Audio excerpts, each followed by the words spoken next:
Welcome back. This is a short excerpt focusing on Gertrude's relationship with Louis, her older brother. She's always sort of been emotionally dominated by Louis, and she doesn't have much independence of her own apart from him. But now she has to tell Louis that she knows his secret and has to persuade him to go to a doctor. She thinks a doctor could help him, but she doesn't know how to do it. And so this is where we are. They pushed out of the building, walking a few blocks in silence, crossing the street and turning to follow the contours of Hemingway's, the big department store.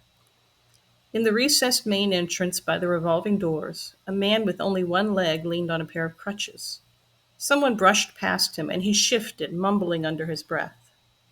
The streetcar was at its stop in the middle of the street, and people were climbing clumsily on and off.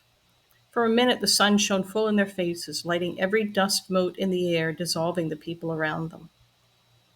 Here they were, Louis beside her for a whole hour. But how could she say anything on the sidewalk among the crowd? Even in a restaurant, imagine the waitresses overhearing. I wish you really were going back to school in the fall. He shrugged. Well, what do you do all day? Oh, lots of things. He released her arm. I pay calls. Pay calls? Yes, I pay calls. My hours are completely consumed by the demands of society. A well-dressed man walked by, his glance lingering on Louis for a second or two, and Louis likewise looked back just as he passed. It was just a second, and then he was gone. She had to say something. Here, now. Louis, give it up, Gertrude. You're turning into a nag. Louis turned and pulled open one of the side entrances of Hemingway's. Let's go look at the radiophonographs.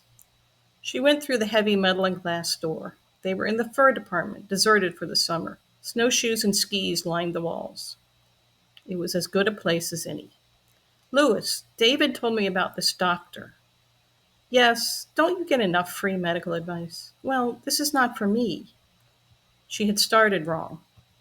Why had she brought up the doctor first? Stick to the plan, and she was acting stupid. Her heart was beating very fast. She'd always heard of people's knees going weak in books, but hers actually were. She could barely walk on them. Can I help you find something? He was the only salesman in furs, eager for a customer. No, thank you. Louis wasn't listening, wasn't even looking at her. Come on, let's go upstairs. At least he hadn't been paying attention. She could start again and get it right this time. Louis, I saw this magazine. No, no, a book, a book. Book, drugstore, question, picture, doctor. At the center of the store, elevators were opening and closing, dials rising to show the floor each was on. A small, buzzing crowd moved around the millinery counter. Millinery counter. Out of this stepped a girl in a white hat, waving her hand at them. Why, Louis Lesko, it is you. Then they were all around, crowding around. Joan Penny, Margie Farner, Olivia something, all the girls from Louis's senior year. Louis, what have you been doing with yourself? This is your sister, isn't it, Bertha? Gertrude. Gertrude, of course. You're a senior now, aren't you? No, Gertrude said. I graduated last year. Nothing seemed quite real. She had to concentrate furiously to make any reply. I don't believe it, Joan said. I remember you with your hair and braids sticking out. Louis, is she really graduated? My God, that makes us ancient, Olivia said. Olivia was trying on hats from a stand. She pulled off a narrow one, dark with a red ribbon, and shook her hair out. Once her hair had been long enough to sit on. Now it puffed out, short and thick. Louis, you're not at the U anymore, are you? Olivia turned. What about you, Gertrude? Are you at the U now? She's engaged to David Roy, Louis said. Engaged? Joan cried. That's it. There's simply no hope for me. I remember David Roy. He came with us that time we went canoeing on Lake of the Isles. That was the only time we ever got him to come along anywhere. He was completely impenetrable. Olivia's eyes combed Gertrude over, almost in admiration. Completely. She took Louis by the arm. If I don't eat, I'm going to drop. You two come on with us to the tea room. We'll smuggle you in, Louis. The grill's better, Joan said, putting on his other arm. Grilled cheese and tomato soup? Who can resist? Sounds divine, Louis said. Gertrude?